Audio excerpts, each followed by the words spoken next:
अस्सलाम वालेकुम। आवाज़ आ रही है आपको? जी जी, वालेकुम अस्सलाम। अस्सलाम वालेकुम। जी अच्छा, आप लोगों में से वाइवा कैंडिडेट्स कौन कौन हैं?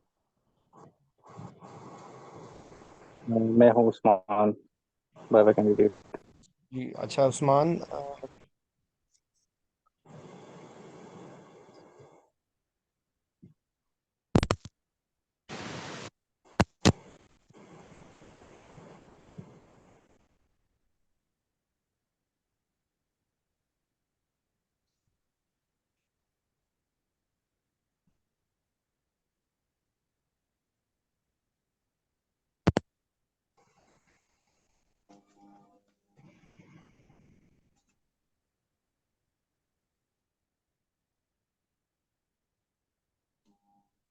अच्छा मैंने ये ब्लड के अ, बारे में टॉपिक भेजा था, वो आपने देखा था?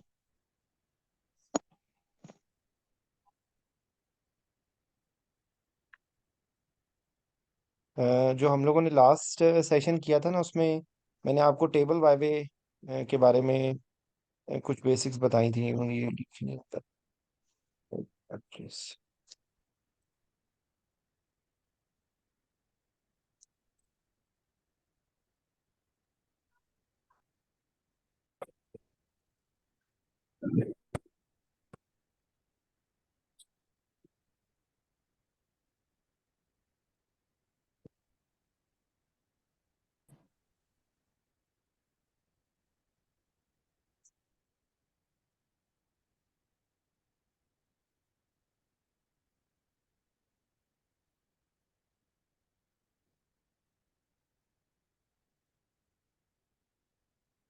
ये मेरे ना स्टाइलिस में कोई मसला हो रहा है। अच्छा, जो लॉन्ग केस आप लोगों में से किसी ने अटेम्प्ट पहले की हुई है? उस्मान, आपकी तो फर्स्ट अटेम्प्ट है ना? हाँ जी सर, फर्स्ट टाइम था। अच्छा, लॉन्ग केस के बारे में कुछ बात करते हैं। लॉन्ग केस में आपके ख्याल से क्या करना होगा? आपके पास पेशेंट होगा, आप कहाँ से स्टार्ट करेंगे? सर, जो मैंने सीनियर्स वगैरह से पूछा है उसमें पहले हमने इनकी हिस्ट्री वगैरह लेनी है, उसके एग्जामिनेशंस करने हैं, इसके इन्वेस्टिगेशंस को देखना है, उसके अकॉर्डिंगली फिर केस को डिज़ाइन करना है, फिर वो प्रेजेंट करने से स्टार्ट करना है, फिर उसके आगे लीडिंग क्वेश्चंस जो भी होंगे। नहीं, आप कहाँ से शुरू करेंगे? जैसे आप मेरे से अगर आप हिस्ट्री लेना चाहेंगे तो आप बात कहाँ से स्टार्ट करेंगे? सर, इंट्रोडक्शन पहले, उसके बाद फिर पेशेंट की इंफॉर्मेशन, नेम, नहीं, एज। आप रियल टाइम बोले ना, मैं आपकी करेक्शन करता हूँ, आप बोले। Okay okay okay. आंसर इसमें ऐसा होगा कि माय नेम इज अस्सलाम वालेकुम, my name is doctor Usman Khalid. My name is. I be asking you few question. नहीं, आप उर्दू में बोलेंगे या इंग्लिश में बोलेंगे? हाँ, ये पेशेंट तो ऑब्वियसली उर्दू में हाँ ठीक है, उर्दू में हाँ ठीक है, बाय बाय, बाद में इंग्लिश में होगा, सही। जी। सर, मेरा नाम डॉक्टर उस्मान खालिद है, और मैं आपका मुआयना करूंगा और आपसे चंद सवाल करूंगा। तो वो उम्मीद है इससे आपको कोई इशू नहीं होगा। तो आगे फिर वो होगा, उसके अच्छा, बाद फिर मैं पहला इसके नाम से स्टार्ट करूंगा, आप अपना नंबर। रूल नंबर वन, वहां पर कोई इंग्लिश का लफ्ज नहीं बोलना। जब आप मरीज से बात कर रहे हैं तो आपने इंग्लिश नहीं बोलनी। ठीक है? ओके। क्योंकि हाँ, मैं मरीज। पिछले पे आ रहा हूँ। जी। शाम में उठा कर तुझे। जी ठीक है उस्मान। तो आप उनको हाँ, ये कहेंगे, मेरा नाम ठीक है, हाँ जी, ठीक होगा। मेरा नाम डॉक्टर उस्मान है, मैं बेहोशी का डॉक्टर हूँ। तो मैं आपके मर्ज के विश बारे में कुछ सवाल पूछूंगा। फिर मैं आपका मुआयना करूंगा और आपकी जो जो तमाम जो टेस्ट वगैरह हुए हैं उनको हिसाब से हम आपके आपके इलाज के बारे में फैसला करेंगे। ठीक है? इस तरह करके कोई आप ठीक हो गया। स्टेटमेंट दे सकते हैं। ठीक है? तो उसके बाद आपने उससे नाम ठीक हो पूछा। गया। नाम, आपका नाम क्या है? नाम, आप आपकी उम्र एज कितनी क्या है? है, कहाँ से आए हैं, क्या काम क्या करते काम हैं। करते हैं आप? ठीक है? और बिल्कुल। क्या आपका जो है वो, जब आप अस्पताल में आए थे तो आप किस मसले से आए थे? ठीक है? अब वो जो भी बिल्कुल। होगा ना, वो अल्टीमेटली देखो, या तो वो कोई पेन होगी, या वो कोई, वो ना डायरेक्टली बता देगा, सर्जरी का नाम ले सकता है वो। ठीक है? वो हम्म, जो भी बताएगा वो आपने नोट कर लेना है। और उसके बाद आपकी जो हिस्ट्री है, वो उसको जो जो जो उसने आपको हम्म, बताया है, फॉर एग्जाम्पल कि मुझे जिगर का मसला है, या मुझे हम्म, गुर्दे का मसला है, या कोई भी इस किस्म की चीज है, वो आपने प्रॉब्लम ये वहां पर ये होती है कि अगर आप एक क्वेश्चन से क्वेश्चन निकालेंगे ना, तो आप कभी भी उस हम्म, स्टेपुलेटेड टाइम में आप वो मुकम्मल नहीं कर सकते। ठीक है, तो आपको सही सबसे पहले ये चॉक आउट करना है कि अगर आपने उसने उसने जो आपको हिस्ट्री दी है वो फॉर एग्जांपल लिवर से रिलेटेड है, फॉर एग्जांपल। ठीक है, तो आपने ठीक है। लिवर को डिटेल से पूछना है, बाकी सिस्टम्स को आपने रूल आउट करना है। ठीक है, ओके। तो जैसे अगर मैं आपसे पूछूं लिवर के ही जरूर। रेफरेंस से ही, लिवर के रेफरेंस से आप उससे क्या सवाल पूछेंगे? कि अगर आप देखना ओके। चाहते हैं, अगर मिसाल के तौर पे ठीक हो सकता लिवर है के अंदर क्या क्या मैं। सवाल पूछे जा सकते हैं लिवर के रेफरेंस से? सर मैं हेपेटाइटिस वगैरह की हिस्ट्री लूंगा, सेडेंटरी लाइफस्टाइल की हिस्ट्री लूंगा, स्मोकिंग की हिस्ट्री लूंगा, अल्कोहलिक इंटेक की हिस्ट्री लूंगा, और किसी किस्म का देखें, नशा अब आप वगैरह करते गलत हैं, इसके अलावा गलत सर तरफ उनका चले गए, ब्लीडिंग डिसऑर्डर। आप गलत तरफ चले गए। ओके। सर उसकी जो नॉन स्पेसिफिक सिम्टम्स हैं जिसमें जी नाजिया वोमिटिंग है जी वो करेंगे। अगर वॉमिटिंग। साइन की करेंगे तो राइट इलियक फोसा में पेन वगैरह की हिस्ट्री कोई होगी, और सही। अपर जीआईटी ब्लीडिंग वगैरह की कोई हिस्ट्री होगी अगर वो कॉम्प्लिकेटेड होगा या सिर्फ क्रोनिक लिवर अपर डिसीज का पेशेंट होगा। सिर्फ अपर सर सिर्फ सर अपर सिर्फ अपर जीआईटी ब्लीड? नहीं नहीं सर, रेक्टल ब्लीडिंग भी पूछेंगे मतलब सर। जीआई ब्लीड हो सकता है ना, बिकॉज ऑफ वेरिसेस। जी तो सर, अब आप जीआईटी ब्लीड अब पूछेंगे। आपके अब आपके दिमाग में ये होने चाहिए कि कुछ नॉन स्पेसिफिक सर सिम्टम्स हैं, कुछ सिम्टम्स हैं जो सर उसके सिंथेटिक फंक्शन के हैं, कुछ फंक्शन। अब आप इस तरह हवा में हाँ सोचेंगे तो फिर आपको समझ आप नहीं आएगा। ठीक है, आपके दिमाग सर में सर होना चाहिए कि सर कुछ इसके अंदर लिवर में प्रॉब्लम हो गई है, तो लिवर में प्रॉब्लम की वजह से नॉन सर स्पेसिफिक सिम्टम वही है, नोजिया वोमिटिंग डायरिया, वो तो हर जगह पे वही होगा। सर वो होती। ठीक है, और सर एब्डोमिनल पेन। और एक इंपॉर्टेंट चीज आपने सर नहीं बोली है, सबसे इंपॉर्टेंट चीज लिवर की डिस्न डिजीज के अंदर है जॉन्डिस, जॉइंडस। पीला रंग, सर जॉन्डिस। सर असाइड, हाँ जॉइंट सर बिल्कुल। जॉइंडस, ठीक है। और जो आपके गायनोकोमेशिया नहीं सुना, सॉरी सॉरी। जी जी सर सर ठीक है सर। सर डिस्निया वगैरह होती है उसमें प्लूरिफिन वगैरह की कोई नहीं, असाइटस की वजह से भी होती है हाँ डिस्निया वगैरह। एसाइटिस की वजह से होती है, वो पेट हाँ फूल सर जाता है। सर आपको कहीं से पखाने में खून तो नहीं आ रहे, काले पखाने तो नहीं आ रहे, आपको उल्टी उल्टी जो है, उल्टी के अंदर खून तो नहीं आ रहा। ठीक है, ये सारे सवाल होंगे, यानी ठीक कि हेमाटोमेसिस सर। मिलीना। ठीक है, और आपने sir jaundice jaundice is also a sign, sir jaundice is also a symptom. और सिम्टम्स भी है। ये बोथ सर दोनों है जिस तरह एनीमिया है। दोनों है। ठीक है, तो ये और फिर सर जो सर जो होता है, जो लिवर की जो माइनर प्रॉब्लम होती है, जिस जो जो हेपेटाइटिस होता है, उसके अंदर एनोरेक्सिया भी होता है। सर ठीक है, उसके अंदर वेट सर लॉस भी होता है, लॉस ऑफ एपेटाइट सर। और फीवर भी हो सकता है, सर अगर अगर हेपेटाइटिस के अंदर फीवर भी होता है। ठीक है, और जो है, तो बिल्कुल। ओके ये आपको चॉक आउट करना है लिवर। ये मैंने जो लिखा हुआ है यहाँ पे, ये बेसिकली मैंने एक एक सर। एक रफ सा आइडिया बनाया हुआ है कि लिवर के लिए क्या सवाल होंगे। ये यहाँ पे लिवर आपको नजर आएगा।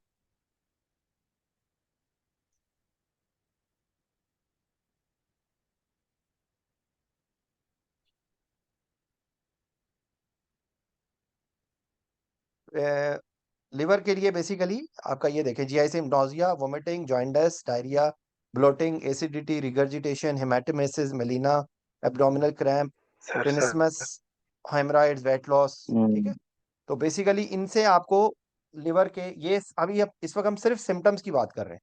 ठीक है, और उसके बाद ठीक ये है। लिवर खत्म हो गया, उसके बाद एसोसिएटेड इसके अंदर लिवर के अंदर हार्ट प्रॉब्लम भी हो सकती है, रिस्पिरेटरी सिम्टम्स भी होंगे, न्यूरोलॉजिकल सिम्टम्स भी होंगे, और रीनल सिम्टम्स भी हो सकते हैं। ठीक है, तो अब आप अगले स्टेप में चले जाएं तो वही वही ऑर्थोपनी है, वही शॉर्टनेस ऑफ ब्रेथ है, एट रेस्ट होगी या माइल्ड पे होगी। ठीक है, और उसके बाद जो है सर आपकी पीएनडी, हम्म, पीएनडी, और उसके बाद कफ हो सकती है। मतलब बेसिकली राइट हार्ट फेलियर और लेफ्ट हार्ट फेलियर के सिम्टम्स जो हैं वो आप पूछेंगे। ठीक है, और लंग्स में आएंगे तो ठीक वही है स्पूटम है, वही स्पूटम, सॉरी कफ है, कफ के साथ स्पूटम है, और उसके साथ कोई और एसोसिएटेड चीज। ठीक है, तो बेसिकली बताने का सर। मकसद ये है, ये चीज सिर्फ वहां पर आप उस वक्त कर सकते हैं कि आपको ये टिप्स पे हो कि मैंने लिवर के लिए क्या सवाल पूछने, किडनीज के लिए क्या सवाल, किडनीज के क्या सवाल होते हैं? किडनीज में क्या क्या, या तो वो कोलिक होती है, ठीक है, उसके अलावा क्या होता है, सोचे जरा। और यूरिनरी सिम्टम्स क्या होते हैं? रिडीमा, सर हेमिचूरिया की भी होती है। हेमाचूरिया हो सकता है, और हेमिचूरिया की कोई हिस्ट्री होगी। बर्निंग, जिस तरह बर्निंग हो मिक्चुरेशन गई, की हिस्ट्री यानी कि होती है सर। बेसिकली अब आप देख लें कि आप अलग हाँ अलग सर। तोड़ते जा रहे हैं। जो कोलिक है वो स्टोन की वजह से हो सकता है, ठीक है, किसी सर भी वजह से स्पैज्म हो गया है। जो अगर इन्फेक्शन है तो उसके अंदर बर्निंग हो रही है, फ्रीक्वेंसी अर्जेंसी हो रही है, ठीक है, या कोई ऑब्स्ट्रक्टिव यूरोपैथी है अगर, इवन जो आपका TUR जो सर होता है, आपका जो प्रोस्टेटिक हाइपरप्लेजिया होता है, या स्टोन इम्पैक्टेड हो गया, तो उसकी वजह से भी ऑब्स्ट्रक्टिव यूरोपैथी हो रही है, ठीक है। सर बिल्कुल। तो उसके बाद जो है आप जो है उससे उससे रिलेटेड आप बाकी चीजें देख सकते हैं, जैसे एडीमा बोल रहा था, तो फेशियल एडीमा हो सकता है। इवन अगर किडनीज की वजह से हार्ट पे जा रहा है तो वो जो नॉर्मल जो राइट लेफ्ट हार्ट के सिम्टम्स हैं वो भी हो सकते हैं, ठीक है। तो बेसिकली बिल्कुल। ये तरीका कार है। ये आपको, ये तो मैंने वैसे ही एक लिखा हुआ है, ये आप अपने तौर पे ये पहले से प्रिपेयर कर लें। अगर वहां पर याद रखें और फिर बहुत आसान हो जाएगा मामला। वो आपको 3-4 सिम्टम बताएगा, उसकी आपने डिटेल पूछ लेने। अगर पेन है तो पेन कैसे शुरू होती है, कैसे खत्म होती है, यहाँ कहाँ क्या उसका कैरेक्टर है, रिलीविंग फैक्टर। एग्रीवेटिंग रिलीविंग हाँ। फैक्टर, ठीक है, उसका कैरेक्टर, उससे एसोसिएटेड सिम्टम्स। वो पेन के साथ हो सकता है वोमिटिंग भी हो रहा हो, पेन के साथ कुछ और भी हो रहा हो, ठीक है। इसी तरीके से हाँ। शॉर्टनेस ऑफ ब्रेथ है तो shortness of breath at rest है, शॉर्टनेस ऑफ ब्रेथ किसी वजह से है, ऑर्थोपनिया है, PND है, या लिवर के अंदर एक खास किस्म का का शॉर्टनेस ऑफ ब्रेथ होती है, उसको क्या कहते हैं?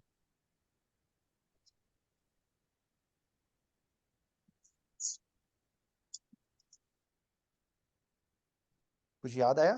सर आप भी प्लेटिव भी नहीं है। हाँ, लेटिपनिया, कुछ इसी तरह नाम ऑर्थोडियोक्सिया, था। और डेक्स हाँ, यस सर, मुश्किल नाम। तो सर वो दोबारा पे। बेसिकली लेटिपनिया, ऑर्थोडियोक्सिया, ठीक है, वो शंटिंग की वजह से ओके। सर होता है। उसमें जब मरीज लेटता है तो उसको डिस्निया कम हो जाता है, जब बैठता है तो उसको डिस्निया ज्यादा हो जाता है, शंटिंग शुरू हो जाती है, ठीक है। सर तो ओके। ये है बेसिकली। तो अब आप सोचें इसको, इसके अलावा, क्योंकि देखें अगर आप ये कहें कि वहां पर आप मरीज के सिम्टम्स आप पूछ रहे हैं और उसको पूछ के आप अपने फैसले कर रहे हैं ना, तो फिर आपसे हो गया मरीज प्रिपेयर। फिर वहां पर आपसे कभी क्वेश्चंस मुकम्मल ही नहीं होंगे, ठीक है। तो ये तरीका है, जैसे देखें स्लीप, ये मैंने जो इसमें लिखा है ना, sleep pattern, quality, quantity, pillows, PND, orthopnoea, ठीक है, nasal blockade, snoring, apnoea.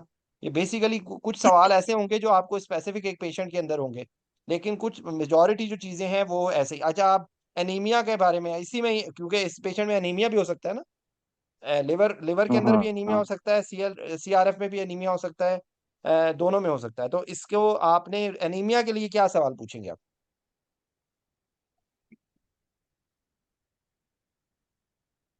Anaemia को रूल आउट करना है या एनीमिया को आपने एवेलुएट करना है, तो उसके अंदर क्या क्या चीजें हो सकती हैं?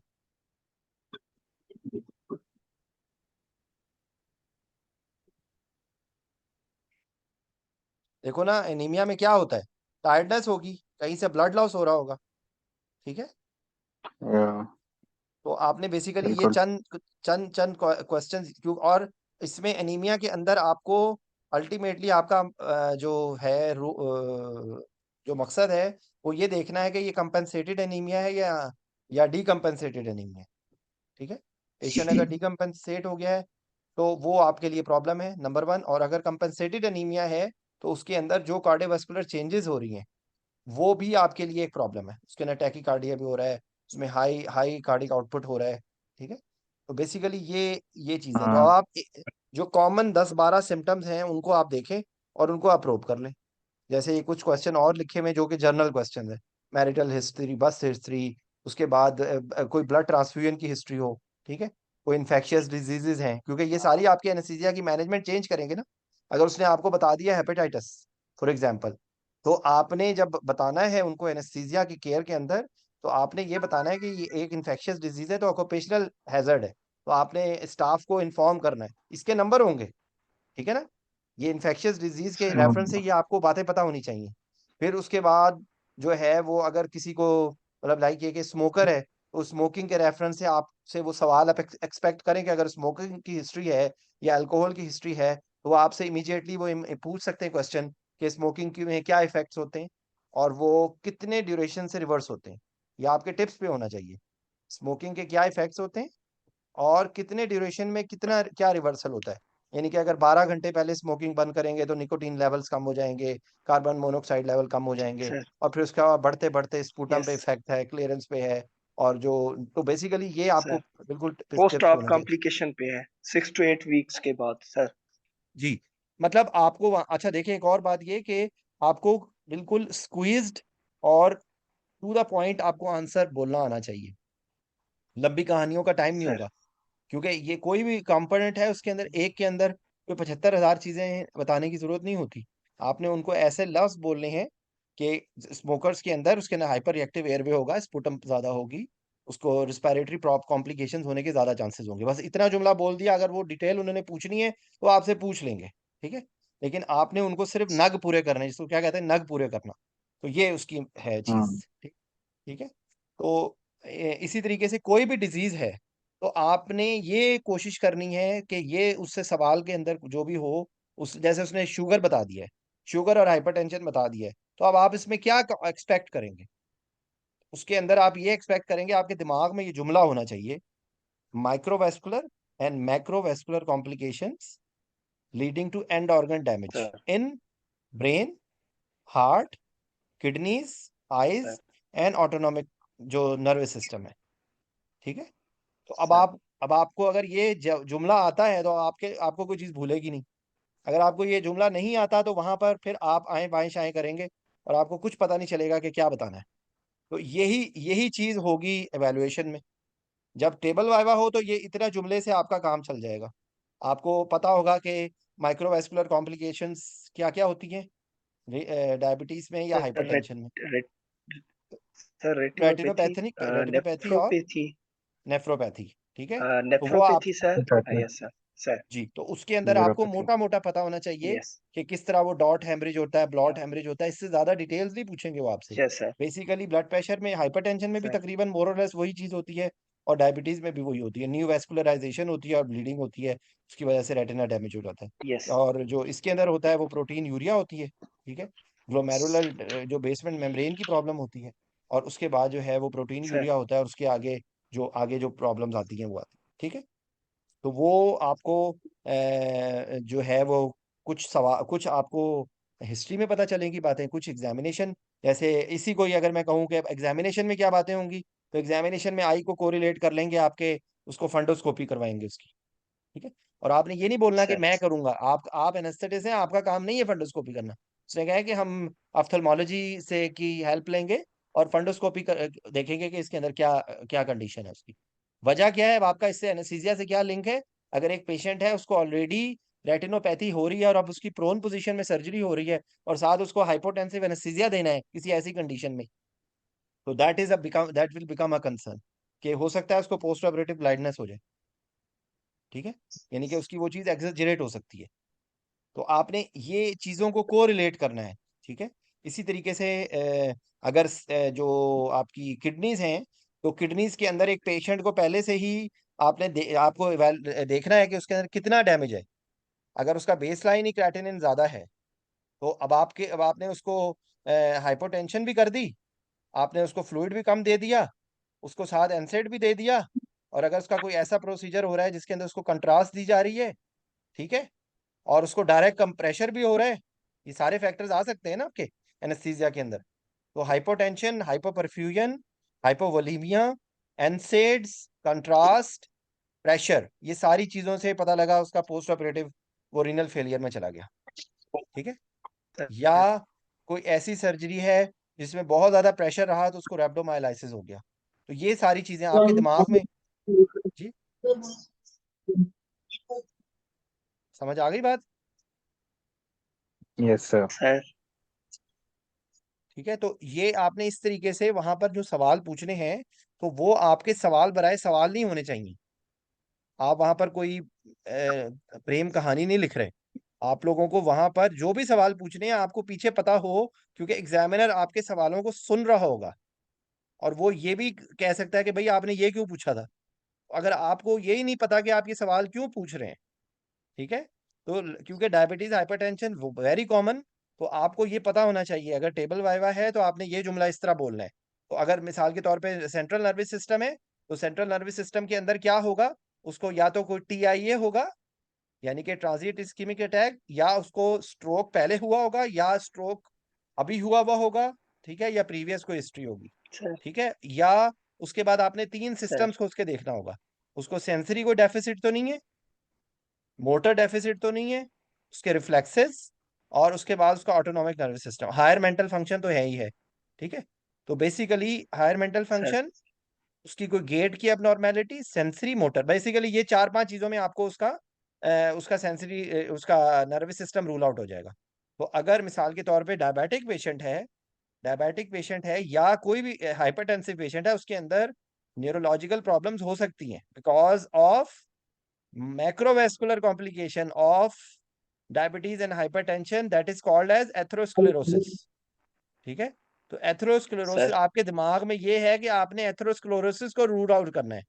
तो एथेरोस्क्लेरोसिस को रूल आउट करने के लिए आप उससे पूछ रहे हैं कि भाई कभी आपको चक्कर तो नहीं आते, कभी आपको ऐसा तो नहीं हुआ कि कोई आपके जिस्म के किसी हिस्से की कमजोरी हुई हो बाद में ठीक हो गई हो, ठीक है, या ठीक है आपको किसी जगह कोई सर। जगह सुन्न हो गई हो और बाद में ठीक हो गई हो।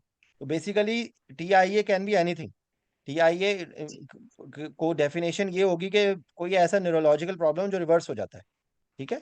और स्ट्रोक हो गया तो वो परमानेंट हो गया, या उसके अंदर कोई ना कोई इरिवर्सिबल एलिमेंट हो सकता है शामिल हो, उसको स्पीच की प्रॉब्लम हो सकती है, उसकी एक साइड की फेशियल डेविएशन हो सकती है, कुछ भी हो सकता है। यानी कि स्ट्रोक एंड TIA एक ब्रॉड टर्म है, ठीक है। तो उसके अंदर आप सेंसरी और मोटर, आपने एग्जामिनेशन पे आप उससे जबानी पूछ भी लेंगे, आप उसको एग्जामिनेशन जब करेंगे तो आप उसको कंफर्म कर लेंगे, ठीक है।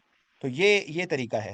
तो ये हार्ट के अंदर भी देखो, मैं आपको बताऊं, अगर आप चीज़ों को समझ के करोगे तो आपके लिए चीज़ करना आसान होगा। एनजाइटी के अंदर अगर आप बगैर किसी सोच समझ के आप कोई काम करेंगे ना, तो फिर वहां पर आपको समझ ही नहीं आएगा कि मैंने करना क्या है, एक बात।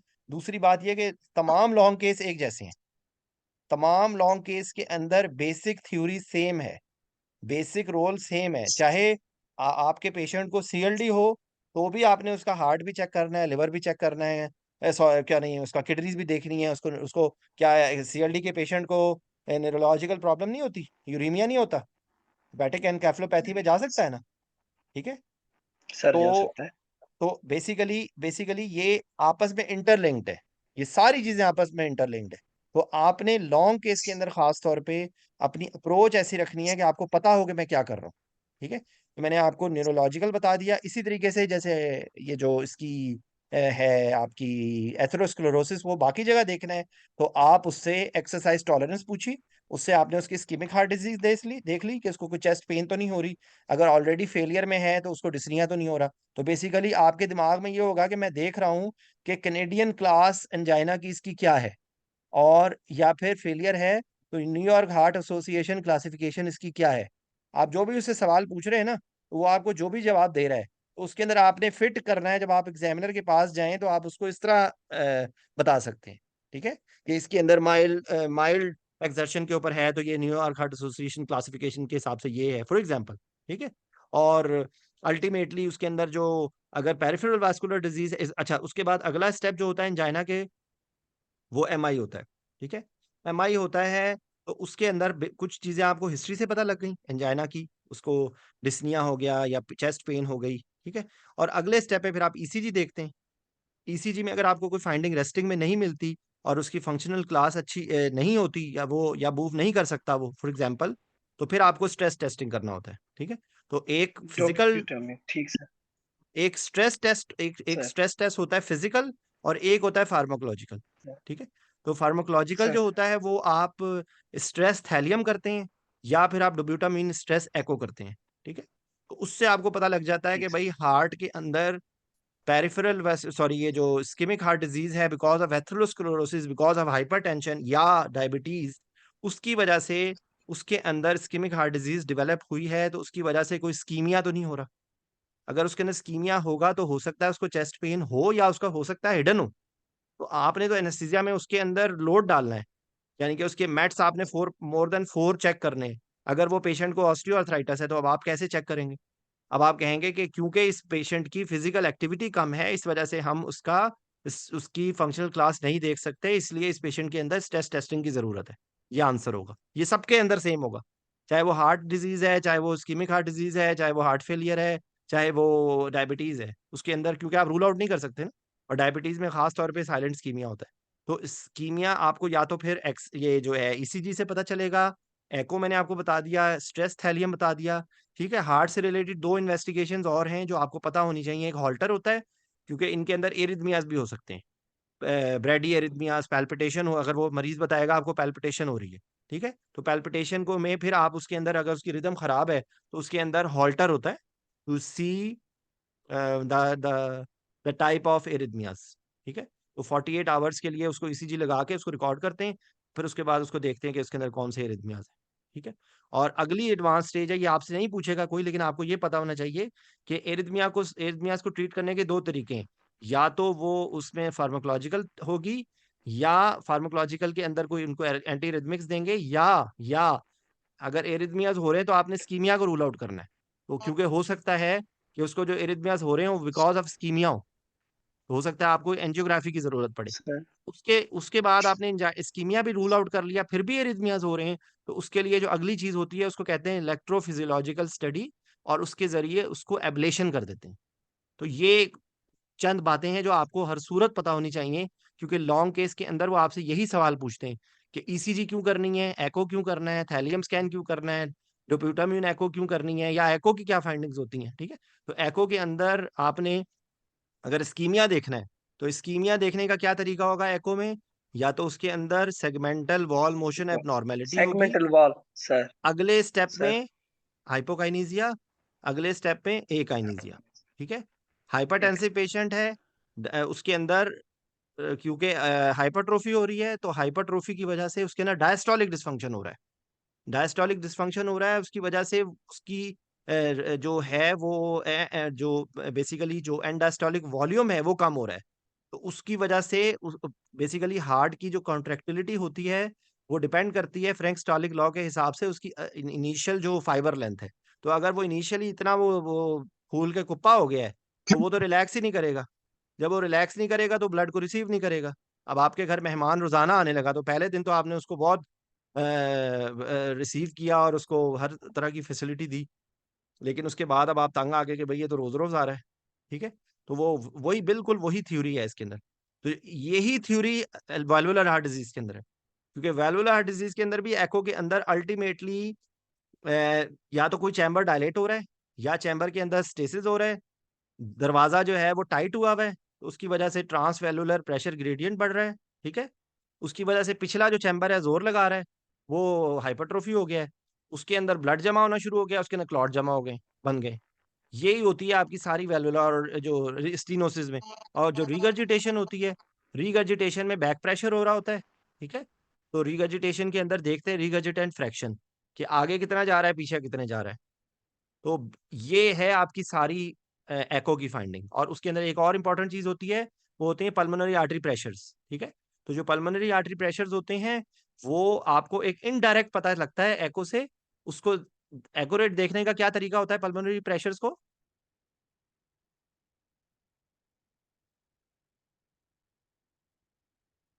पल्मोनरी प्रेशर्स देखने का क्या तरीका होता है भाई? pulmonary artery rotation catheter, sir. नहीं यार, पल्मोनरी प्रेशर्स देखते हैं राइट हार्ट कैथेटराइजेशन से। ठीक है, राइट हार्ट कैथेटराइजेशन के जरिए आपको फिर एक्यूरेट पल्मोनरी प्रेशर्स पता चलते हैं। ठीक है, या- यानी कि वो बेसिकली जो पीडियाट्रिक पॉपुलेशन में भी अगर पल्मोनरी हाइपरटेंशन हो, वो बेबी छोटा है ना, आप तो नहीं करते। या अगर वैसे भी अगर आपने एक्यूरेटली देखना हो तो उसके अंदर आपको राइट हार्ट कैथेटराइजेशन करनी होती है। क्योंकि कुछ कंडीशंस में जैसे माइट्रल रिगर्जिटेशन है क्रॉनिक, तो उसके अंदर जो पीए प्रेशर्स हैं वो अनरिलायबल हो जाएंगे। ठीक है, इवन जो अक्लूजन प्रेशर है वो भी अनरिलायबल होगा। तो वो तो खैर अलग चीज़ है, वो एको से रिलेटेड नहीं है, लेकिन आपको एक्यूरेटली उसमें पता चलेगा। तो ये है आपकी एको। ईसीजी के अंदर क्या देखेंगे? रेट देखेंगे, रिदम देखेंगे, पी वेव की मॉर्फोलॉजी देखेंगे, क्यूआरएस कॉम्प्लेक्स को देखेंगे, कोई बंडर ब्रांच ब्लॉक तो नहीं हो रहा, कोई वेंट्रिकुलर हाइपरट्रोफी तो नहीं हो रही, कोई इलेक्ट्रोलाइट इम्बैलेंस का इफेक्ट तो नहीं आ रहा। यही चार पांच चीजें हैं जो आपने ईसीजी में देखनी है। रिसर्च नहीं करनी ईसीजी में, सामने सामने देखें और कॉरिस्पॉन्डिंग लीड्स को देख लें कि इंफीरियर लीड्स 2-3 एवीएफ में कोई प्रॉब्लम है, 1 एवीएल V5 V6 में कोई प्रॉब्लम है, और एंटीरियर लीड्स जो एंट्रोसेप्टल और एंटीरियर लीड्स हैं V1 V2 V3 V4। तो आपने जब ईसीजी आपको वो पकड़ाएं तो उसमें रिसर्च नहीं शुरू कर देनी है, मोटी मोटी फाइंडिंग्स देखें कि कोई नजर आ रही है या नहीं, नहीं आ रही है तो आप उसमें, क्योंकि हम लोग कार्डियोलॉजिस्ट नहीं है कोई, हमने वहां पे ट्राइफेसिकुलर और हेमी ब्लॉक नहीं निकालने, ना ही वो आपसे कोई एक्सपेक्ट कर रहे हैं। ज्यादा से ज्यादा आपने देखना है कि उसकी रिदम कैसी है, इसका रेट कैसा है, उसकी के अंदर कोई मोटी मोटी कोई ब्लॉक तो नहीं है। ठीक है, तो ये ईसीजी को देखने का तरीका है, और यही आपसे टोक्स में भी पूछेंगे, और अगर लॉन्ग केस के अंदर भी आपको यही बात सेन में रखनी है। ठीक है, तो ये आपकी है एवेल्युएशन। ये एक्चुअली मैंने बहुत इतने कम टाइम में ये सारा एक्सप्लेन करना बहुत मुश्किल है। मैं I am trying my level best कि मैं आप लोगों की हेल्प कर सकूं, लेकिन जो रिकॉर्डिंग्स है प्लीज वो सुने। मुझे कोई यूट्यूब से मैंने कोई सर बिलियनर बिलियनर नहीं बनना, लेकिन मैंने यही सारी बातें पहले बहुत दफा डिस्कस की हुई है इन डिटेल्स। ये मैंने एक एक सेशन लिवर, किडनीज, हार्ट अलग अलग लिया हुआ है, एक सेशन पूरा एको पे लिया था। अब आप लोग तो मसरूफ लोग हैं, आप तो के पास टाइम नहीं होता वो सारी चीजें देखने का, तो अब उसका मैं कुछ नहीं कर सकता।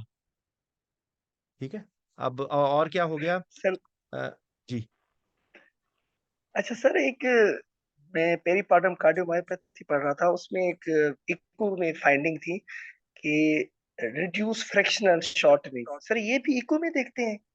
रिड्यूस्ड फ्रैक्शनल सर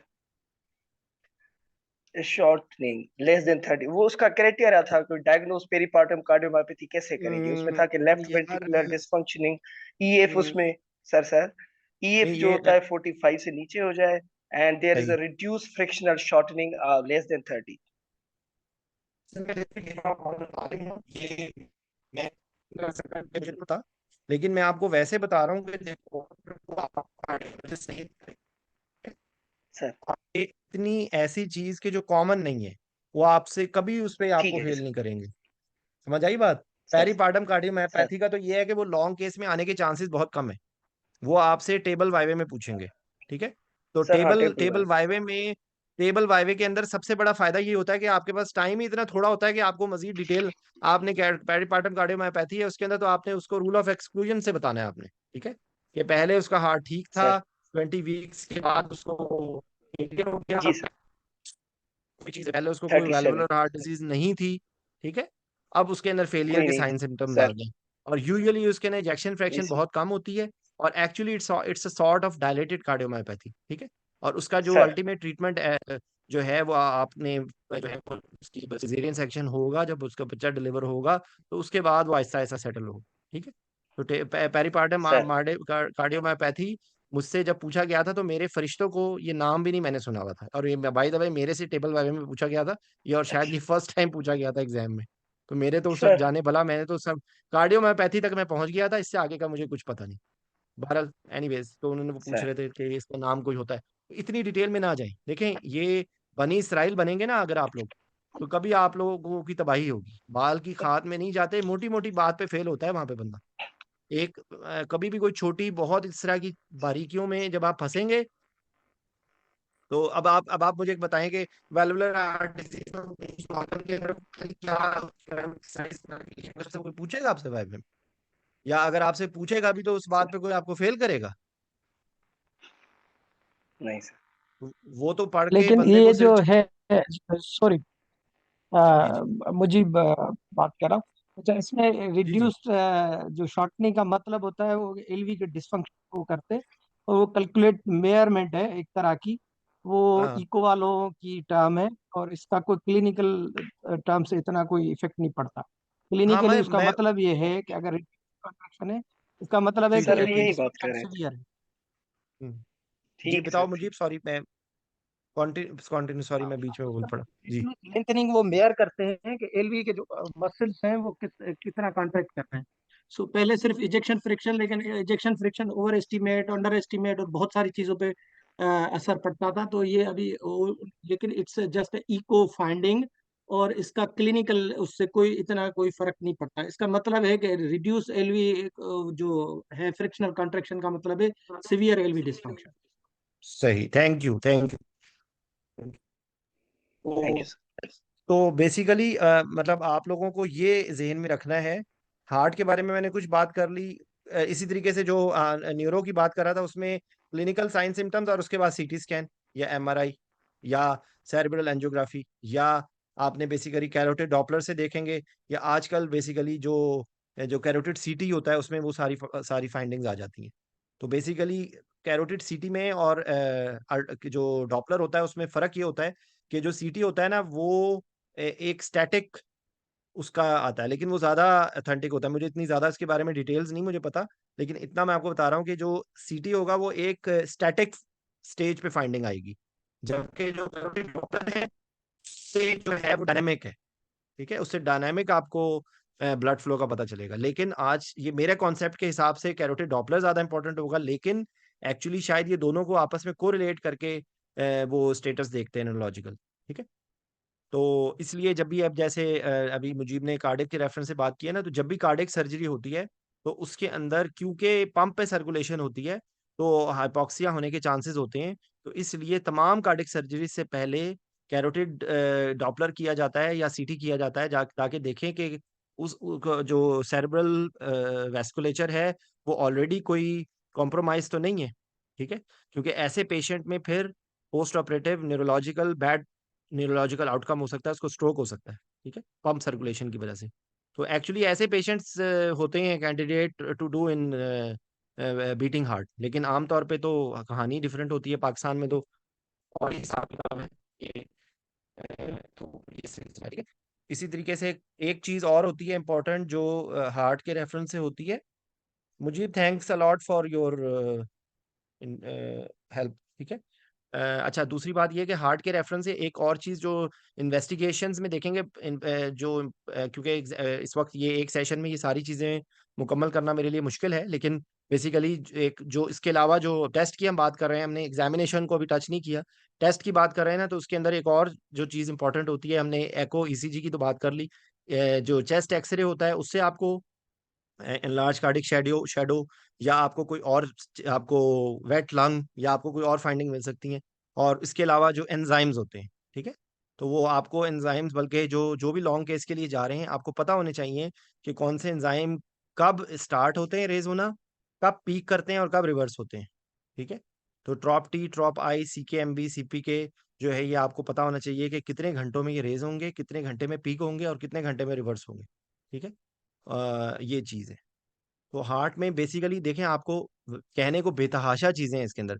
तो ये आपने हार्ट की कौन सी इन्वेस्टिगेशन किस वक्त करवानी है, वो आपने देखना है रिस्क फैक्टर्स को। इस वक्त क्लिनिकल रिस्क फैक्टर्स बता सकता है कौन कौन से क्लिनिकल रिस्क फैक्टर्स होते हैं, जिसको आप लोगों की किताब में लिखा हुआ है इंटरमीडिएट कार्डिक रिस्क या लीज रिवाइज कार्डिक रिस्क, वो क्या होते हैं?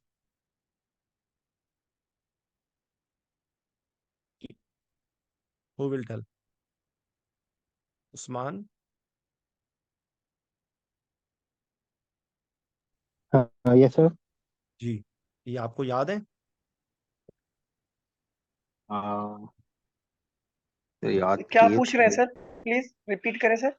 जी, सर ये वो तो नहीं है जिसके अंदर इंटरमीडिएट। इस्केमिक हार्ट डिजीज की हिस्ट्री हो, कार्डियक हार्ट फेलियर की हिस्ट्री हो, वैल्वुलर हार्ट डिजीज की हिस्ट्री हो, डायबिटीज विद ऑन इंसुलिन हो पेशेंट, क्रेटिनिन इसका आई गेस हाँ, 2 अब 3 आप से सर देखें ज्यादा जो दो हो। चीजों को। क्लिनिकल प्रेडिक्टर्स आप पूछ रहे हैं एक मेजर सेकंड, जो एक सर्जरी के सेकंड, लिए हैं। सर एक सर सर। सेकंड, ये जो है ना, क्योंकि आप लोगों को नामों के हिसाब से पता है वैसे नहीं पता, लेकिन जहन में रखें बात।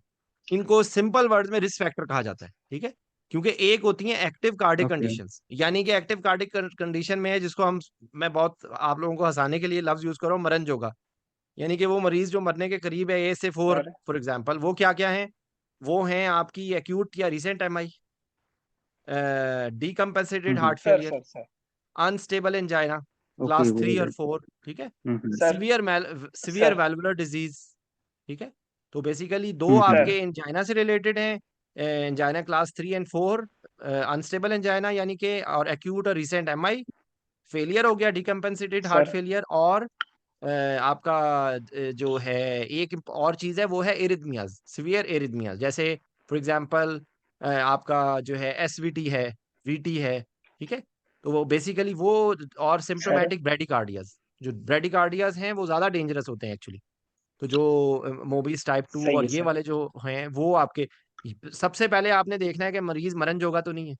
तो सबसे पहले आपको ये पता होना चाहिए। ओके। कोई भी पेशेंट हो, ये है तो उसका बिल्कुल बाईपास हो गया, उसके लिए रूल्स बदल गए। उसकी वो उसको जो ये है एक्टिव कार्डियक कंडीशन। नंबर 2 पे चीजें आती हैं, वो होती हैं clinical risk factors. Risk factors इन्हीं से ही अगर आप इसी तरतीब से याद करेंगे तो आपको कभी नहीं भूलेगा। वहां पर था एंजाइना क्लास 3 एंड 4, यहाँ पे है एंजाइना क्लास 1 एंड यहाँ 2। माइल्ड होगा सर। हम्म यस सर। वो एंजाइना क्लास माइल्ड 1 एंड होगा, 2 प्रीवियस एमआई होगा सर। और प्रीवियस रीनल एमआई है। उधर इंसफिशियंसी था होती है, एक्यूट या diabetic recent MI, mellitus. Sir. वहां पर था, वहां हाँ पर था सर। एक्यूट एमआई या रिसेंट एमआई, यहाँ पे ओल्ड एमआई। ठीक है। सर। वहां पर था हम्म, डिकम्पेंसेटेड हार्ट फेलियर, यहाँ पे है कंपनसेटेड हार्ट फेलियर। ठीक है। और सर। जो दो चीजें और हैं, वो एक आप जो अभी बोल रहे हो, इंसुलिन डिपेंडेंट डायबिटीज एक मेलाइटस, रीनल और failure with renal creatinine more insufficiency. Then 2, and last क्या होता है? Okay sir. बस 5 ही इसमें। नहीं, एक और है।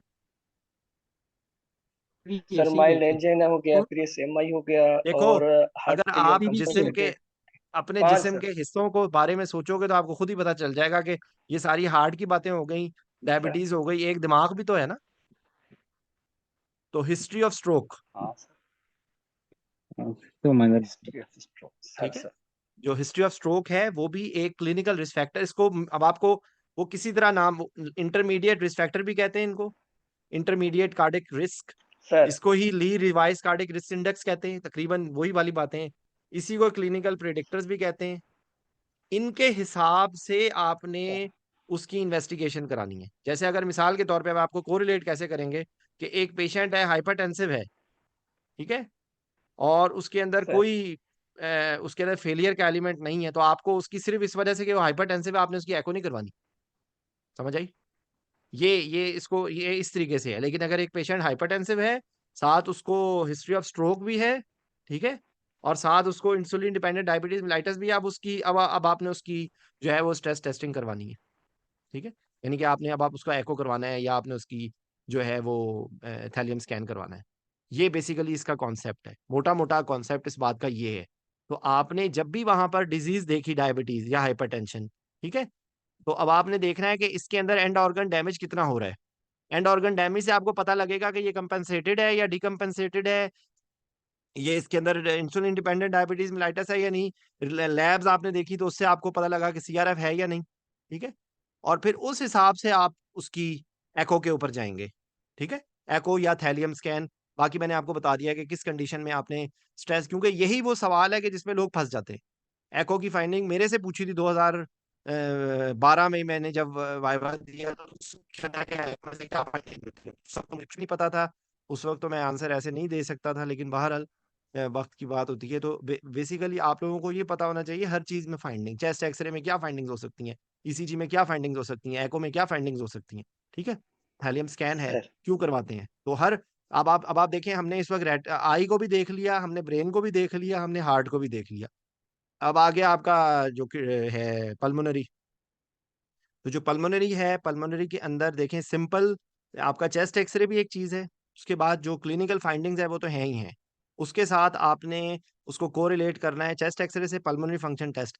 जेन में रखें बात कि वो जो 3 लेग्स टूल है ना, वो सिर्फ थोरेसिक सर्जरी के लिए नहीं है। वो हर जगह पे आपको दिमाग में वही होना चाहिए, क्योंकि उससे आप फिर कोई चीज मिस नहीं करेंगे। ठीक है। आपने उसकी कार्डियोपल्मोनरी एक्सरसाइज, उसकी टेस्टिंग भी देखनी है, यानी कि आपने उसकी कैपेसिटी देखनी है, और वो आपको फंक्शनल क्लास से पता चलेगा। लेकिन अगर उसकी फंक्शनल क्लास नहीं है, तो फिर आपको ऑल्टरनेटिव मेथड्स को यूज करना पड़ेगा। तो बेसिकली इसके अंदर एबीजीज आ जाएगी। ठीक है। इसके अंदर आपका जो है वो ऑक्सीजनेशन, वो जो हाईली एडवांस टेस्ट है, वो तो वो लंग डिफ्यूजन कैपेसिटी है और वो सारी चीजें। लेकिन एक्चुअली जो मैकेनिकल जो टेस्ट हैं, वो उसमें आपका एबीजीज और आपका जो peak expiratory flow rate, quick expiratory flow rate या लंग वॉल्यूम एंड कैपेसिटीज, जिसमें आपको एफआरसी पता चल जाएगी, जिसमें आपको जो है वो एक्सपिरेटरी रिजर्व वॉल्यूम सर। पता चल जाएगा, और जो जो वॉल्यूम्स एंड कैपेसिटीज है। तो लंग्स को आपने देखना है तो उनके अगले एडवांस टेस्ट, क्योंकि बाकी जो टेस्ट हैं वो आमतौर पे नहीं करवाए जाते। एफआरसी का टेस्ट नहीं करवाया जाता, डेड स्पेस के लिए नहीं करवाया जाता, वो तो उसकी कोई खास यूटिलिटी नहीं होती आमतौर पे, अदर देन थोरेसिक सर्जरी। अगर कोई बहुत स्पेसिफिक है, कोई लंग ट्रांसप्लांट होना है या लंग के किसी सेगमेंट को निकालना है, वो तो एक एक्सेप्शन है, उसके लिए तो फिर आपको ज्यादा डिटेल चाहिए। लेकिन नॉर्मली आपको जब पल्मोनरी फंक्शन टेस्ट आपके दिमाग में आए तो उसके अंदर जो उसकी जो क्लिनिकल फाइंडिंग्स के अलावा एबीजीज, चेस्ट एक्सरे, ईसीजी में भी कुछ फाइंडिंग्स हो सकती हैं by the way pulmonary system के अंदर। ठीक है, तो ये आपको पता होना चाहिए कि उसके अंदर क्या इन्वेस्टिगेशंस में क्या चीजें, ये पहले से पता होंगी, पहले से आपके दिमाग में होंगी, तो आप वहां पर पिक कर सकते हैं, अदरवाइज आप भूल जाएंगे। ठीक है, और ये इसको डिजीज सर ओरिएंटेड ना करें। मैंने अभी किसी डिजीज का नाम नहीं लिया, वो इसलिए मैंने नाम नहीं लिया क्योंकि ये चीजें जनरल हैं। अगर आपको जनरल पता होंगी तो आप हर डिजीज के अंदर बता सकते हैं। अगर आपको सिर्फ ये मैं कहूँ कि माइट्रल स्टीनोसिस के अंदर ये चीजें हैं, तो फिर आप को उस वक्त सोचेंगे कि रिगर्ज में क्या बताना है। हालांकि वही चीजें हैं, कोई डिफरेंस नहीं है। ठीक है, उसमें छोटी मोटी चीजें होती हैं जो सर डिफरेंस आता है, लेकिन एक्चुअली जैसे वॉल्वुलर का नाम आया तो मैं इस वक्त एक बात बताना पसंद करूंगा। वहां पे लिखा हुआ है किताबों में slow and tight, fast and loose. अब सब लोग वहां पे बता रहे होते हैं कि जो रिगर्जिटेशन का पेशेंट है उसमें टैकीकार्डिया रखना है। अब आपने अगर ये जुमला वहां पे बोल दिया ना, तो एग्जामिनर आपकी जान निकाल देगा। उसका मतलब, क्योंकि ये टैकीकार्डिया सर नहीं करना होता भाई, उसमें आपने ये कहना है कि we will keep the heart rate in the normal, high normal to side, high. But it should not no high normal. अच्छा सर, ठीक है, सही, मतलब हाय आपने नॉर्मल, उसमें, ठीक है सर। क्योंकि tachycardia is a killer to the heart, तो टैकीकार्डिया नहीं बोलना। यानी कि आप ये समझ सर लें कि यहाँ जो स्टीनोसिस है उसमें आपका हार्ट रेट जो है वो 60 to 80 है, तो यहाँ पे 80 to 90 है।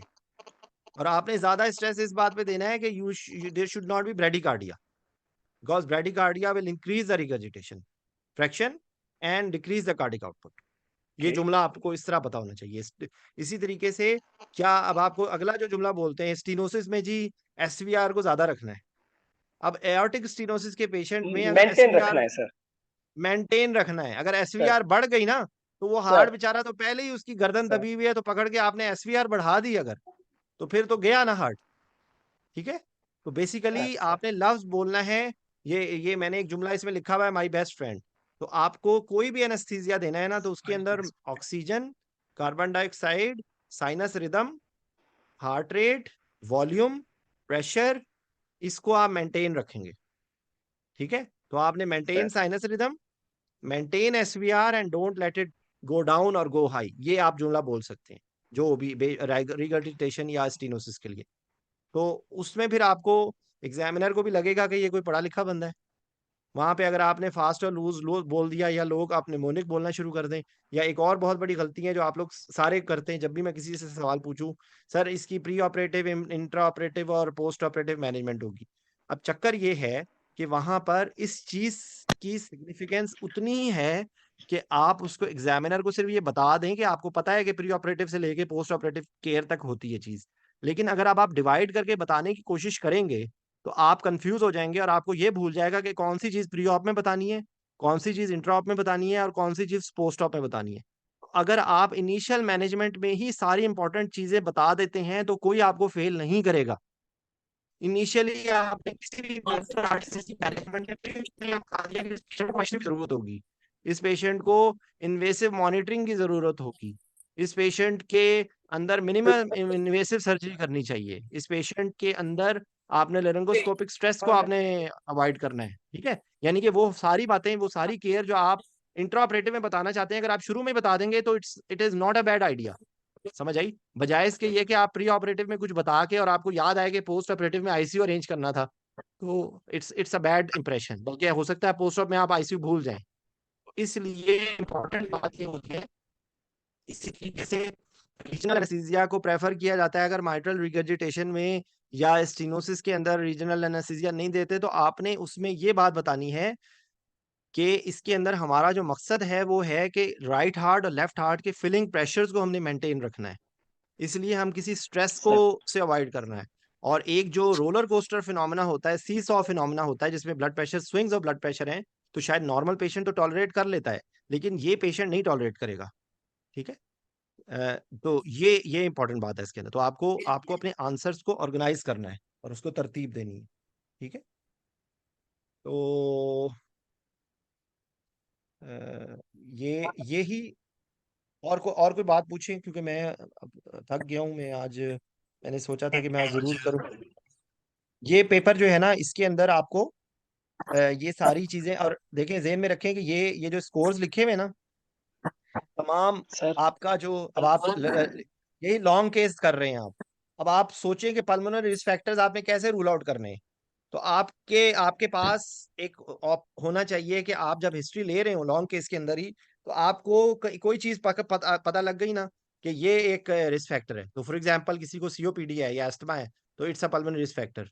कोई पेशेंट स्मोकिंग करता है तो it's a pulmonary risk factor. इसी तरीके से आपको पल्मोनरी रिस्क फैक्टर्स की एक लिस्ट मिल जाएगी। किसी पेशेंट में आपने देखा एल्ब्यूमिन लो है ना, तो कहने को तो उसको लिवर की प्रॉब्लम है, but it is a pulmonary risk factor. ठीक है। अपर एब्डोमिनल सर्जरी सर अगर हो रही है या थोरेसिक सर्जरी हो रही है तो it's a pulmonary risk factor. किसी पेशेंट को माइस्थीनिया ग्रेविस है और बहुत ज्यादा हाई डोज ले रहा है स्टीरॉइड्स की और उसकी, तो it's a pulmonary risk factor. तो बेसिकली आपको ये ये दिमाग में रखना चाहिए। इसी तरीके से आप हर पेशेंट में निकालें रीनल रिस्क फैक्टर्स। एक पेशेंट है जो स्टीरॉइड्स ले रहा है, जो एक पेशेंट है जो एनसेड्स ले रहा है, एक पेशेंट है जो जिसको ऑस्टियोआर्थराइटिस है, और वो पेशेंट या ऐसी सर्जरी कि जिसके अंदर बहुत ज्यादा ब्लीडिंग हो सकती है, बहुत ज्यादा हाइपोपर्फ्यूजन हो सकती है, हाइपोवोलेमिया हो सकता है, it's a renal risk factor. तो बेसिकली आपका जो अच्छा एनेस्थीसिया है वो आपको तमाम जो कॉमन रिस्क फैक्टर्स हैं वो आपने रूल आउट करना है। ये मैंने यहाँ पर एक लिस्ट सी बनाई हुई है, लेकिन आपने अपने तौर पे हर पेशेंट के अंदर ये चीज देखनी है। ठीक है। जैसे अगर एक पेशेंट है जिसको रूमेटॉइड आर्थराइटिस है, उसकी जॉइंट्स की डिफॉर्मिटीज हुई हुई है, तो उसके अंदर आईवी लाइन प्रॉब्लम है, तो आईवी लाइन का रिस्क फैक्टर है ये। उसके अंदर पोजीशनिंग का रिस्क फैक्टर है। पता लगा आपने रूमेटॉइड आर्थराइटिस के पेशेंट के अंदर टीयूआरपी करवाना है, बाय द वे मेरा लॉन्ग केस था ये। उस पेशेंट के अंदर टीयूआरपी के अंदर आप पोजीशन ही नहीं बना पाएंगे। फिर ये आपने उसको पकड़ के स्पाइनल लगा दिया, और स्पाइनल लगाने के बाद आपने पकड़ के उसको ज्वाइंट को सीधा कर दिया। अब जो है वो उसका आपने ज्वाइंट उसका डिसलोकेट कर दिया। ठीक है। तो ये सारी चीजें आपका ये तमाम ये तो मैंने ऐसे ही एक चॉक आउट किया हुआ है। पीओएनवी का रिस्क, एस्पिरेशन का रिस्क, थ्रोम्बोप्रोफाइलेक्सिस, थ्रोम्बो एम्बोलिज्म का, ये गलत जुमला लिखा हुआ है, थ्रोम्बो एम्बोलिज्म का रिस्क। ठीक है। स्पाइनल कॉर्ड का रिस्क, स्पाइनल कॉर्ड का रिस्क क्या है? एक पेशेंट है प्रोन पोजीशन में हो रही है, उसको हाइपोटेंसिव एनेस्थीसिया देना है, उसका ब्लड लॉस ज्यादा हो सकता है, और उसकी जो है वो क्या नाम है उसका, तो उस या जिसके अंदर एओर्टिक क्रॉस क्लैंपिंग होती है उसके अंदर स्पाइनल कॉर्ड का रिस्क होता है। ठीक है। कोई भी ऐसी सर्जरी जिसमें परसिस्टेंट हाइपोटेंशन हो रही है उसके अंदर स्पाइनल कॉर्ड की को जो है वो प्रॉब्लम हो सकती है। ठीक है। तो ये सारी चीजें आपने ये जहन में रखनी है। एस्पिरेशन का आपको पता ही है। ठीक है। तो ये कहने को ये वो बातें हैं कि जो किसी किताबों में नहीं लिखी हुई। मैं फिर repeat कर रहा हूँ। ये चीजें आप लेकिन सर इम्तहान के अंदर वो आपसे ये एक्सपेक्ट कर रहे होते हैं कि जब आप लॉन्ग केस में हिस्ट्री ले रहे हैं, एग्जामिनेशन कर रहे हैं, इन्वेस्टिगेशन कर रहे हैं, तो अल्टीमेटली आपको जब तक आप वाइवे के लिए वहां जाएं आपको पता चल जाना चाहिए कि इसके अंदर हार्ट के ये रिस्क है, लिवर के ये रिस्क है, पल्मोनरी रिस्क फैक्टर ये हैं, एस्पिरेशन का इसके अंदर कोई रिस्क फैक्टर है या नहीं, इसके अंदर डिफिकल्ट एयरवे का कोई रिस्क फैक्टर तो नहीं है। ठीक है। तो ये चीजें अगर आप वाइवे लेते हुए आपको आपने अपना फोकस आपका इस तरह लिए होगा तो long case is not at all a difficult thing. ठीक है। ये वो हैं my best friend, normoxia, normocarbia, normotension, normovolaemia, avoid sympathetic stimulation, maintain myocardial oxygen demand supply ratio, maintain sinus rhythm, maintain SVR, maintain preload and afterload, maintain right and left sided filling pressure. ठीक है। Multimodal analgesia, maintain vital organ perfusion pressures. ठीक है। तो तो ये है जी आपका पूरा एनेस्थीसिया। ठीक है। तो मैं अभी इस वक्त यहाँ पर ख़त्म करता हूँ। आप लोग पढ़ें और सर लेकिन प्रैक्टिस ज़्यादा करें। ठीक है। और मुझे कोई जवाब नहीं देता। मैंने सर आज सुबह भी मैंने आप लोगों को भेजा था वो जो क्या उसको कहते हैं क्वेश्चंस, जो टॉपिक भेजे थे, उसके बाद खामोशी होती है। ये मैंने भेजे हैं, इसका क्या मकसद है? ये मैंने जब भेजा है तो इसका मकसद है कि आप लोग इसके बारे में मुझे रिकॉर्डिंग करके भेजें। आपको ही फायदा है, मुझे तो नहीं कोई फायदा। मुझे फायदा है कोई? सर इसमें से दो तीन टॉपिक तो हुए थे, सारे नहीं हुए थे, तो उस वजह से। भाई बोलो ना, बोलो बोलो। ठीक है सर। बोलोगे, मैंने देखो कहा मेरी बात सर सुनो। मैं इंशाल्लाह। एक सेकंड मेरी बात सुनो। देखो अगर आपका सर मैं सर खुद भी जवाब नहीं सुनता ना, आप जब बोलोगे तो आपकी प्रैक्टिस होगी। याद रखें वाइवे में ठीक है पढ़ के सर। नहीं होता पास, वाइवे में प्रैक्टिस करके पास होता है। याद रखें बात ये। ठीक है। सर तो सर इसी तरीके से आप लोग खुद सिनेरियोज क्रिएट करें और उसके उसके जवाब दें। ये इस तरह के कुछ टॉपिक्स मैं रोजाना आप लोगों को से शेयर कर दूंगा, लेकिन जर्नल अप्रोच जहन में ठीक रखें। सर। ये फाइल आप सर लोग पढ़ लें तो आपको उसका बहुत फायदा होगा। इसको अपने हिसाब से, अपनी अपनी तरतीब से आप इसको मॉडिफाई कर सकते हैं, ठीक है। ये सर मैंने बस एक, इसका लिंक भिजवाइएगा, डाउनलोड कर लेंगे। ये लिंक मैं 75,575 दफा भेज चुका हूँ, लेकिन मैं 75,576वीं दफा भी भेज दूंगा, don't worry। सर थैंक अंदर आपको अगर समझ आ जाए तो आपके लिए बहुत आसान हो जाएगा। इवैल्यूएशन, ये टेबल वाइब में इस तरह ही बोलना है कि evaluation on the basis of history, examination and investigation, risk risk assessment and stratification, optimization of medical condition, anything anything which can be optimize. और हर चीज में होगी, सिकल सेल में भी ऑप्टिमाइजेशन होगी, हीमोफीलिया में भी ऑप्टिमाइजेशन होगी, सीओपीडी में भी ऑप्टिमाइजेशन होगी, आप नाम लेते जाएं। डायबिटीज में भी ऑप्टिमाइजेशन होगी, हाइपरटेंशन में भी ऑप्टिमाइजेशन, हर चीज के अंदर ऑप्टिमाइजेशन हो सकती है according to the surgical urgency. समझ आई? अगर अर्जेंट सर्जरी है तो आपके पास इतना टाइम नहीं है, अगर इमरजेंट सर्जरी है तो बिल्कुल भी टाइम नहीं है। लेकिन अगर अर्जेंट सर्जरी है तो भी आप कह सकते हैं कि ये पेशेंट, या अगर जैसे मिसाल के तौर पे अपेंडिसेक्टमी की बात हो रही है, तो आप उसको बता सकते हैं कि आप अपेंडिसेक्टमी के, अपेंडिसाइटिस के अंदर पेशेंट को वॉमिटिंग हो सकती है, तो हम उसको आईवी लाइन लेके उसको फ्लूइड स्टार्ट कर सकते हैं, ठीक है।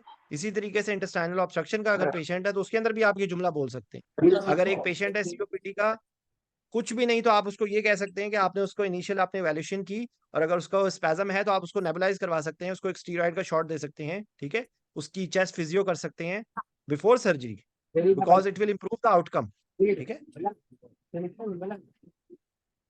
लेकिन ये चीज डिपेंड करेगी आपकी उसके ऊपर, सर्जिकल अर्जेंसी पे। तो सर्जिकल अर्जेंसी पे डिपेंड करेगी कि आप कितनी ऑप्टिमाइजेशन कर सकते हैं, आपके पास कितना टाइम है टू डू ऑप्टिमाइजेशन। इन्वेस्टिगेशन उस सूरत में करवानी है कि जब मैनेजमेंट को चेंज करें, और आपको हर इन्वेस्टिगेशन की रीजन पता होनी चाहिए, ठीक है। ये फोल्डर बेसिकली ये हाउ टू स्टडी का फोल्डर है, उसके अंदर ये प्री ऑपरेटिव टेस्टिंग लिखा हुआ है, सर्जरी लिस्ट एक लाइब्रेरी में है, ये आप लोग देख सकते हैं, ठीक है। दोबारा करेंगे सर सेशन, ठीक है। तो आई होप कि आप लोगों सर को थैंक यू।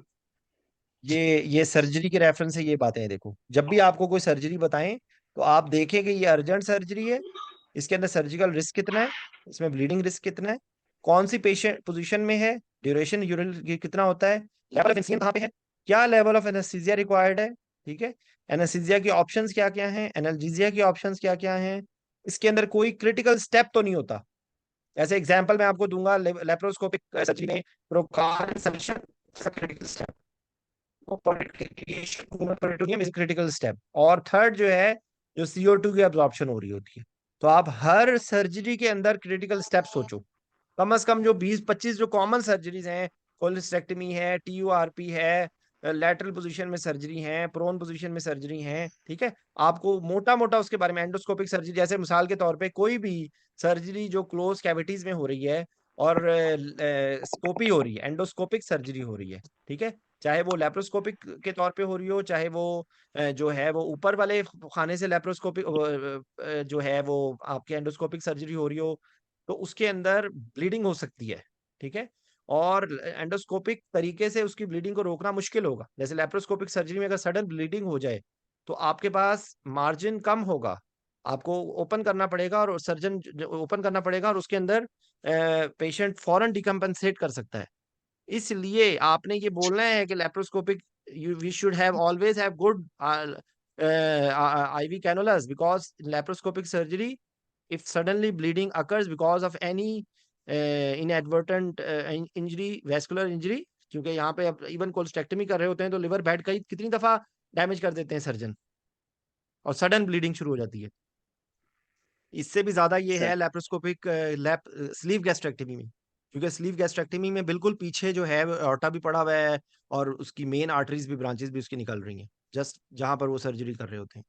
तो ये बेसिकली ये वो चीजें हैं कि जो सर्जरी के रेफरेंस से, डिजीज के रेफरेंस से, ठीक है, कि उसकी मेन कैटेगरी क्या है, उसमें मेन पैथोलॉजी क्या है, मैकेनिज्म ऑफ प्रॉब्लम्स क्या है, उसका डायग्नोसिस कैसे है, उसकी सिस्टम इन्वॉल्व यानी कि एंड ऑर्गन डैमेज, हर आपका जो सवाल हो आपके जवाब के अंदर आप ये बात अगर आप उनको शुरू में, क्योंकि देखो फिर मैं रिपीट कर रहा हूँ, टेबल वाइवा में 5 मिनट तो टोटल होते हैं एक सिनेरियो के, उसमें से 1 मिनट तो वो आपसे सवाल पूछने में लगा देंगे। तो मैक्सिमम आपको बकवास करने के लिए सिर्फ 4 मिनट होंगे मैक्सिमम। उसके अंदर अगर आप उल्टी सीधी बातें करें, आई विल टेक हिस्ट्री, मैं उसकी, तो टेबल वाइवा के अंदर ये जुमले नहीं बोलते।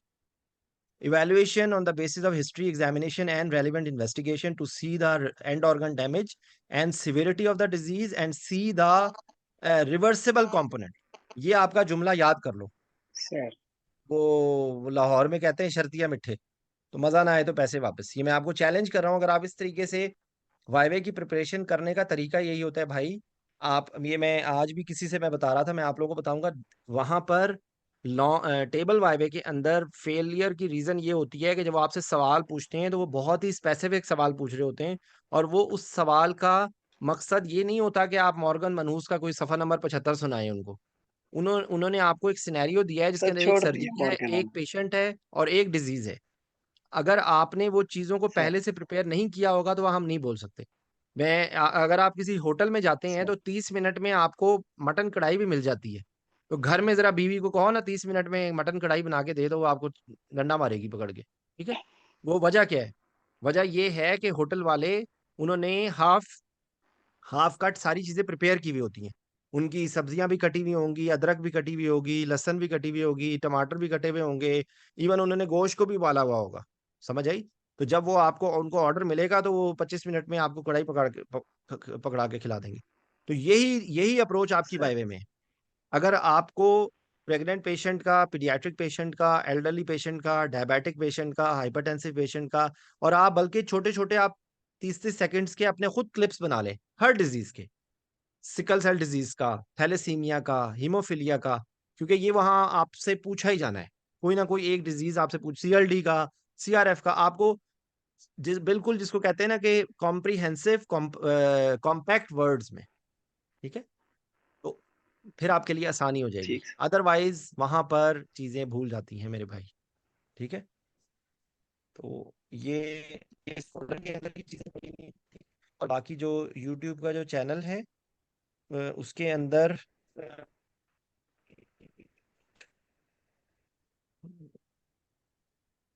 जो उसके अंदर मैं लिंक शेयर कर देता हूँ, पहले भी किया है मैंने आपको, तो उसके अंदर आप देख सर लें। उसके अंदर जो प्ले लिस्ट है, जो प्ले लिस्ट के अंदर आप देख लें, जो ये सवाइवा की प्रैक्टिस है, और जो आप जो जो दूसरी मैं जो प्लानिंग के रेफरेंस से बात बता रहा था, तो वो आपको ये वाला लिंक ये है इसका, एनेस्थीसिया, ये, ठीक है। इसके अंदर जो जो डिस्कशंस हैं उसके अंदर आपको जो है वो डिटेल से आपको, ये आपका लॉन्ग केस फेल नहीं होगा, मैं आपको चैलेंज कर रहा हूँ इस बात का। इसके अंदर मैंने हर को अलग ठीक अलग सर। डिस्कस किया हुआ है, ठीक है। Renal disease patient for anaesthetist, liver sir disease देख पेशेंट फॉर लेते हैं एनेस, सर। ठीक है। तो ये इसके अंदर सर मौजूद है, ठीक है भाई। अल्लाह आप लोगों के लिए आसानी करे, बेस्ट ऑफ लक सर इंशाल्लाह। थैंक यू, बहुत शुक्रिया सर, टाइम निकाला, thank you sir. Okay, Allah Hafiz. Thank you sir. Great great.